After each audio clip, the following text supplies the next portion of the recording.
Salve, salam jumpa kembali bersama Bunda Hini dalam Do Re Mi, doa dan renungan anak misioner dari Paroki Santo Petrus dan Paulus Argapura, Keuskupan Jayapura, di edisi Sabtu 23 Maret 2024. Hari ini merupakan hari biasa, pekan Prapaskah yang kelima. Bacaan hari ini diambil dari Injil Yohanes pasal 11 ayat 45 sampai 56. Hari ini kita akan mendengarkan cerita tentang bagaimana orang-orang Yahudi mempunyai rencana untuk menyingkirkan dan membunuh Yesus. Anak-anak dan remaja misioner yang terkasih, sebelum kita mendengarkan sabda Tuhan, marilah kita tandai diri kita dengan tanda kemenangan Kristus. Dalam nama Bapa dan Putra dan Roh Kudus. Amin. Selamat pagi Allah Bapa yang Maha Kasih. Kami mengucap syukur untuk hari yang baru yang Engkau beri. Di hari yang baru ini kami anak-anak-Mu akan mendengarkan sabda.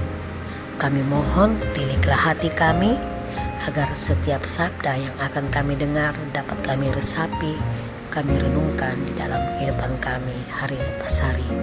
Namamu kami puji kini dan sepanjang segala masa. Amin. Dalam nama Bapa dan Putra dan Roh Kudus. Amin. Tuhan beserta kita sekarang dan selama-lamanya. Inilah Injil Yesus Kristus menurut Yohanes. Persepakatan untuk membunuh Yesus. Banyak di antara orang-orang Yahudi yang datang melawat Maria dan yang menyaksikan sendiri apa yang telah dibuat Yesus percaya kepadanya. Tapi ada yang pergi kepada orang-orang Farisi dan menceritakan kepada mereka apa yang telah dibuat Yesus itu. Lalu imam-imam kepala dan orang-orang Farisi memanggil mahkamah agama untuk berkumpul dan mereka berkata, "Apakah yang harus kita buat? Sebab orang itu membuat banyak mujizat. Apabila kita biarkan dia, maka semua orang akan percaya kepadanya. Dan orang-orang Roma akan datang dan akan merampas tempat suci kita serta bangsa kita." Tetapi seorang di antara mereka, yaitu Kayafas, imam besar pada tahun itu, berkata kepada mereka, "Kamu tidak tahu apa-apa dan kamu tidak insaf, bahwa lebih berguna bagimu jika satu orang mati untuk bangsa kita daripada seluruh bangsa kita ini binasa." Hal itu dikatakannya bukan dari dirinya sendiri, tetapi sebagai imam besar pada tahun itu ia bernubuat bahwa Yesus akan mati untuk bangsa itu, dan bukan untuk bangsa itu saja, tetapi juga untuk mengumpulkan dan mempersatukan anak-anak Allah yang tercerai-berai. Mulai dari hari itu mereka sepakat untuk membunuh Yesus. Karena itu Yesus tidak tampil lagi di muka umum di antara orang-orang Yahudi. Ia berangkat dari situ ke daerah dekat padang gurun, ke sebuah kota yang bernama Efraim, dan di situ ia tinggal bersama murid-muridnya. Pada waktu itu hari raya Paskah, orang-orang Yahudi sudah dekat, dan banyak orang dari negeri itu berangkat ke Yerusalem untuk menyucikan diri sebelum Paskah itu. Mereka mencari Yesus dan sambil berdiri di dalam bait Allah, mereka berkata kepada yang lain, "Bagaimana pendapatmu? Akan datang juga kah ia ke pesta?" Sementara itu imam-imam kepala dan orang-orang Farisi telah memberitakan perintah supaya setiap orang yang tahu di mana dia berada memberitahukannya agar mereka dapat menangkap dia. Demikianlah sabda Tuhan. Terpujilah Kristus.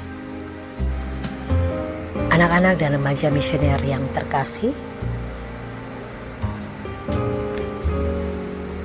pada bacaan hari ini kita mendengar bahwa Yesus ketika ia membangkitkan Lazarus, dari bacaan sebelumnya ia semakin dipercaya dan disegani oleh banyak orang.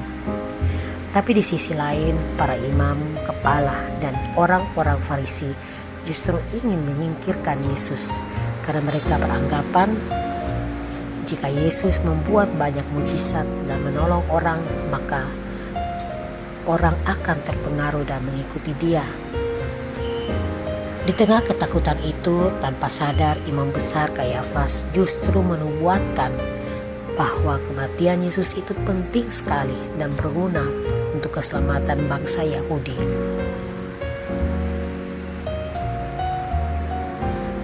Dari kisah Injil hari ini, kita diajarkan agar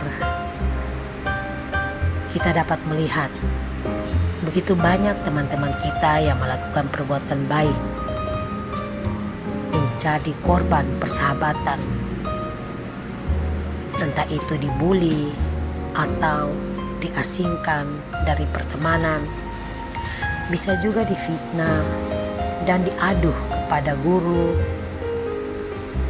atau orang lain atas kesalahan yang tidak dibuatnya. Anak-anak dan remaja misioner yang terkasih, jika kita termasuk dari salah satu korban akibat perbuatan orang lain, maka yang harus kita lakukan adalah tetap berjuang untuk berada pada jalan yang benar. Apa yang kita lakukan boleh menjadi pelita bagi hidup teman kita atau orang lain.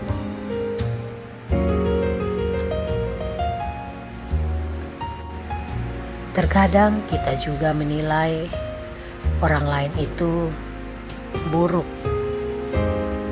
Mungkin kita pernah berpikir bahwa saya lebih pintar dari teman saya, maka teman saya yang tidak bisa apa-apa itu pasti akan memohon-mohon kepada saya untuk membantunya. Mungkin dalam hal pelajaran, dalam hal mengerjakan tugas, atau yang lain.